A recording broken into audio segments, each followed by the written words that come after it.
Nandito kami sa bubong sa taas ngayon. Nandito kami sa taas, yung i-repair namin na aircon, Allen Air. Ayan, floor mounted R22 pa to eh.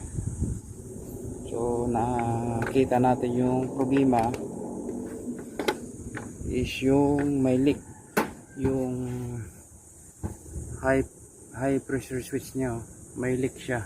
Pero naayos na to. Kakatapos lang namin pagkarga nito. Ayan. May leak yung pressure switch nya. So ito yung ano nya, lumang luma na talaga. Matibay ito na ano. Kasi itong compressor na to, ano to, Coplan brand, made in US. Ayan, Coplan, no. Ayan, yan yung ano nya sa compressor. Single piece lang pala to na ano, unit Allen Air. Ngayon naging ano na siya, Daikin. Yan, matitibay talaga tong ano, Allen Air. Kahit kalawang na siya, oh, matibay yan. Makapal yung ano, yero. Yan. Sa taas kami pala ng bubong.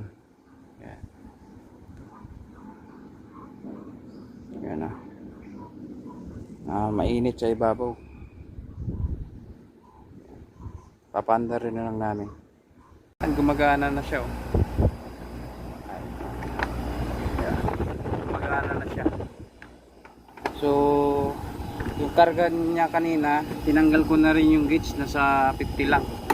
Tapos yung amperahe nasa 14. Maximum nito nasa 18 ampere. So malamig na dun sa mismong ano, pinakasala. Itong dito banda kasi binaypas ko muna yung pressure switch niya kasi namamatay hindi yung compressor. So ginawa ko muna, binaypas. Nung binaypas, nagkarga. Nung nakarga na lahat, ayan, tinanggal yung binaypas na ano, pressure switch. Ayan. Daikin Allen Air pala to yung ano. Ayan. So nag-running na siya. Yan lang, masyadong mainit dito kasi